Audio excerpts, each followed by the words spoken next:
Fireflies light up in your eyes, fireflies burning up my mind. Sitting here huddled next to you, cause there's nowhere that I'd rather be than simply holding on to you. Holding on to you. What is up, everybody? It's been like minus 15 and then the wind is making it feel like minus 27. What the heck is going on? I just braved the outdoors and it's so cold. I'm so ready for this winter to be over. I'm really trying to embrace the beauties of it, you know, but damn, it's hard when it's this cold. I wanted to show you guys something because I'm so freaking pumped. Recently, I've been not saging the house, but I've been cleansing the house recently with pine cones because we can forge them here. It feels a lot nicer to be able to cleanse with something that I've forged myself and found myself. And pine cone burns really, really nicely. I think the waxiness on it allows it to burn quite slowly. And I've been utilizing it to cleanse the house. And because it's been so cold, I've been like, oh my gosh, I'm so sad I haven't found any pine cones. And then, look at this. I'm so pumped. Like, Yara was like, oh my gosh, mommy, pine cone. And I was like, there's no way. I literally was just saying this morning that I want more pine cone to, it's almost too pretty to light. And the reason is because it's so unique. Like, I've just never seen a pine cone that is like curved like this. And it's just magnificent. I freaking love this. Look at it. What? I'm so freaking psyched about this. I think I'm gonna let it exist without me needing to light it. But it comes in a perfect time also because I pulled some cards and I haven't felt very called to do tarot in a very long time, but I pulled some oracle cards. And one of the key ones that came up was protection, and this card I think is just a reminder to always cleanse my space. Things can get a little bit cluttered and I end up always feeling better when I cleanse like my space, my energy. I do a little reset. Cleaning the house feels really good, and intentionally like cleanse myself, my space, new sheets.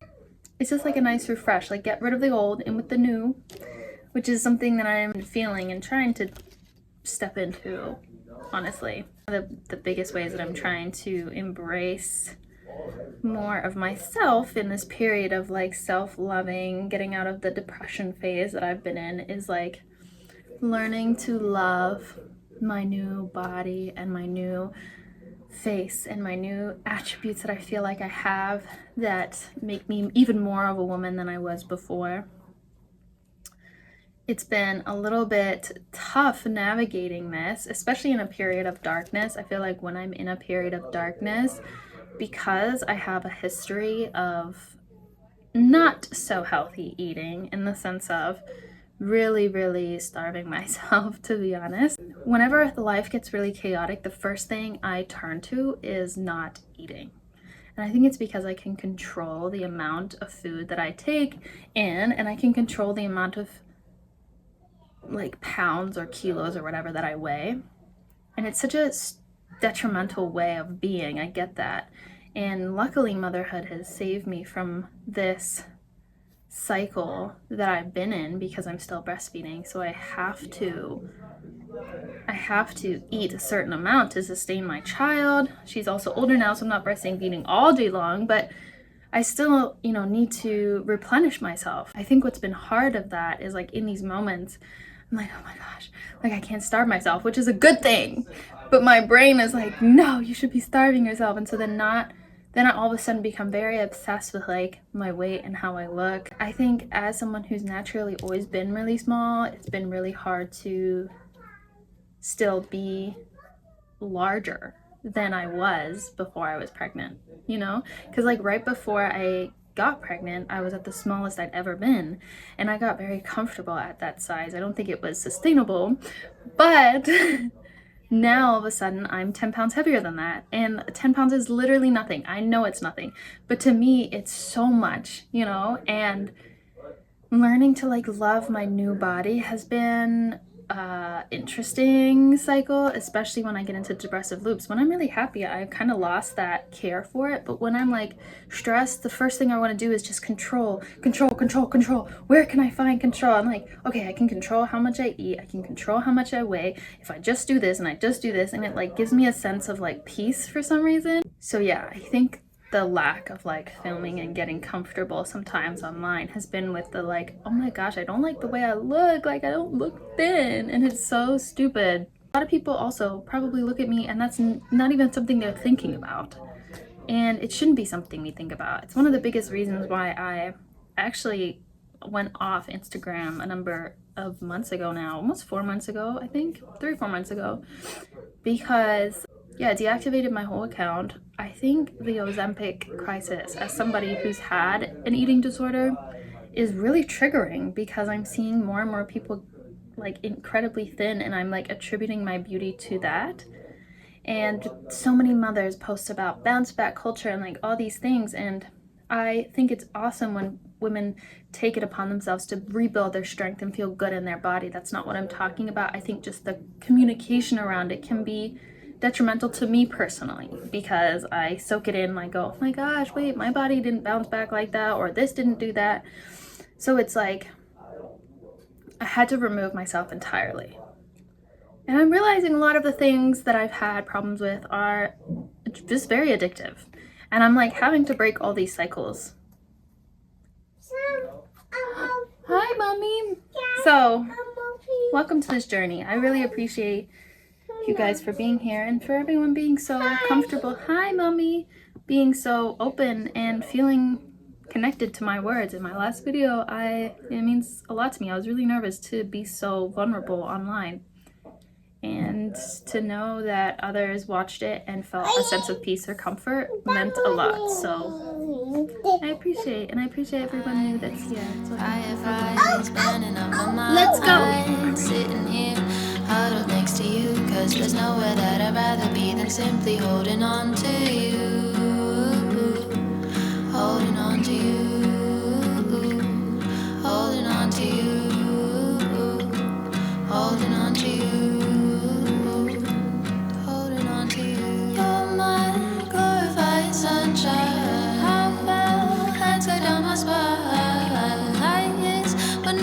Between us, for me not to be holding on to you, holding on to you, holding on to you, holding on to you. Fireflies, I mesmerize as we chase a smile, losing bruises from old towns. Fireflies that light up both our eyes, that light up both our fireflies that light up both our eyes.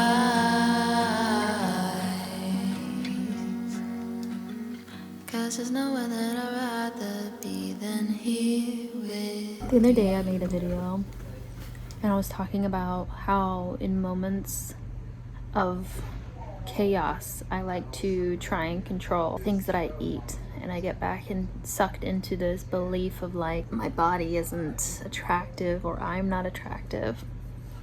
And it made me realize something so interesting, because later Corey and I were having a conversation and we were going through old videos and pictures or whatever, and we were both so drawn to a version of ourselves back in 2016, 2017. And we were like, wow, like when we look back at pictures, we feel like we look so good. We feel like we're just doing all the things and like feeling our best, and like us both remembering like how confident we were as individuals during that time. And it made me think of something recently that reinforced by obviously this book that I am about to finish, Power of the Spoken Word, how our inner dialogue creates our outer world. And it made me realize too that I speak a lot about my confidence and my sense of self and how I felt about myself prior to having a kid. And I was looking back at pictures of myself from a lens of like, let me like look at myself. And if I really look at myself, I don't look that different. But I know that the version that I am in that part of my life was not tired, had like endless time to invest in certain things. But there were other areas that I was really sad about. And so I think it's always funny that we look back at times of our life and be like, oh, I just wish I had that again, or I wish I had that again. But then at the time we were like, oh, I can't wait for this to happen. And it's just so bizarre how we are just constantly either thinking about the past and how we wish we were, or in the present thinking about how we want to be something different in the future. But more importantly, how our attitude can literally shift how we perceive ourselves entirely. Like before I had a kid, right before I got pregnant, probably why I got pregnant, is because I was like so confident in what I looked like. I love taking pictures of myself, and that might sound self-centered, but like I literally love myself. I love filming myself and like making music. I felt really creative. I felt really cool, and I loved being in that energy because it made me want to create more. It wanted me to share my creations with the world. And when I look back at that, I'm like, I really don't look that different. I don't know why I'm so self-conscious these days. And I think it's because I have talked to myself so intensely about how much I dislike myself that I've convinced myself that I am not likable to other humans. And it is a bizarre thought that like I've created my own worst nightmare, literally. And I'm in a reality out of my own assumptions. And it's so counterproductive. And it's just, I think this book that I'm so close to finishing is just such a reminder that like I need to be more mindful of how I speak to myself, how I speak to my body, how I speak to all the things, everything that I've been given recently. And like I feel like just in ways that the universe or spirit or source, however you want to communicate it to, has been talking to me of this reminder of how much this is an addiction. Everything is an addiction. All these things are cycles that I'm keeping myself in by engaging with the addiction. And that I'm killing myself with myself. And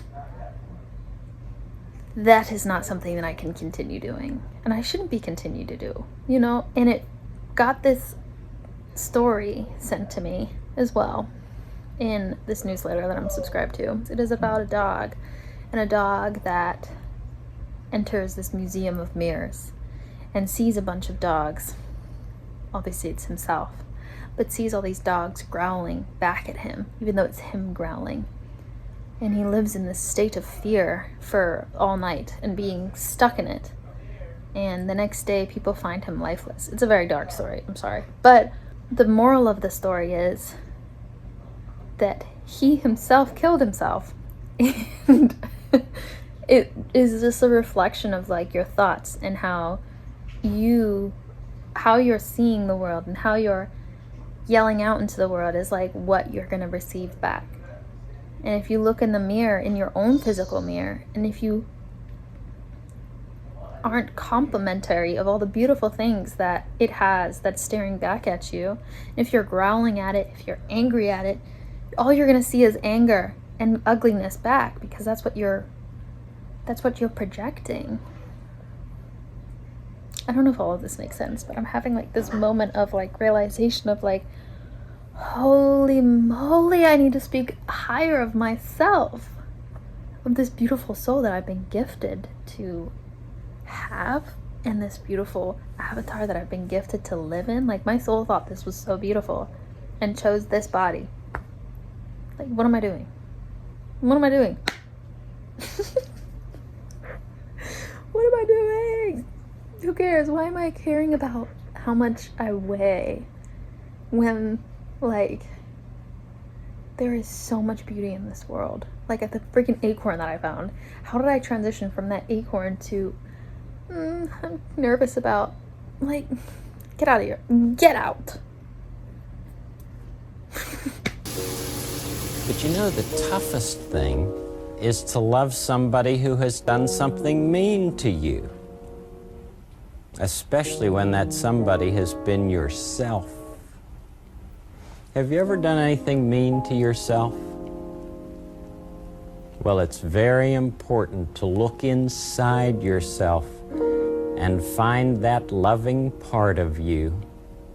That's the part that you must take good care of and never be mean to, because that's the part of you that allows you to love your neighbor.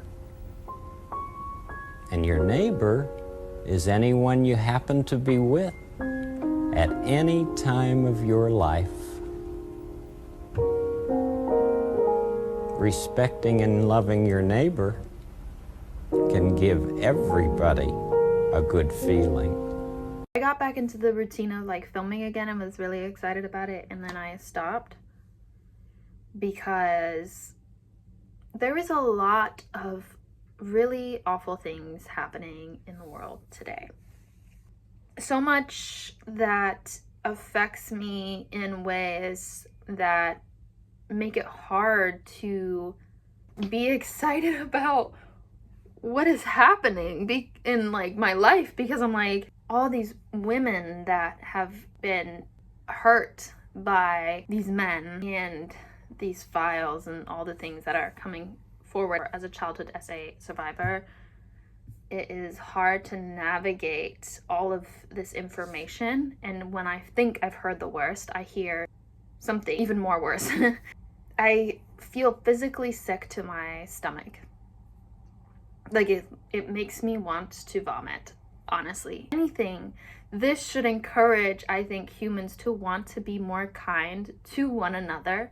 Like, we should take this opportunity to want to connect more with those that we love, to want to be kinder to our neighbor, to want to be kinder to humans that we are coming across and spending time with, and to know that people are just seeing this and then still going about their day. Like, it frustrates me to a degree, of course, and I can't hold this expectation for everyone to hold this anger, and I'm not, you know, I think it's just, I think always leading with kindness, and it comes naturally to me. Like, why would I want to be mean to somebody just because?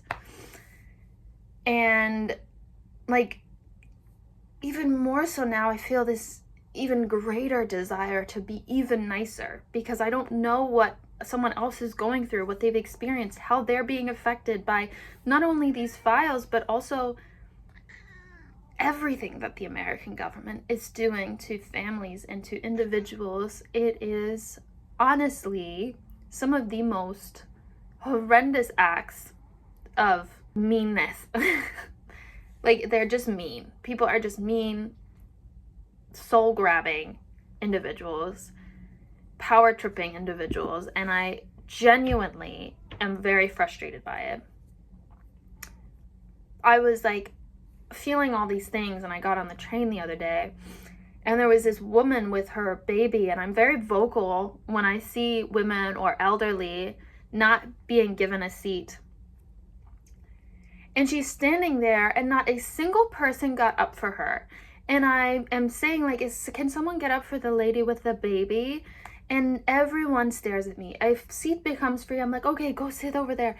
And a man takes the seat and sits down. It made me want to sob my eyes out, because I'm like, people are just so unfazed by anything else going around outside of them. And I think all this information that we're also hearing, and all this information that we're receiving about everything going on in the world, has almost forced us to become almost used to horrendous information. Like, we can comfortably be non-reactive to it, and I think that's what they want.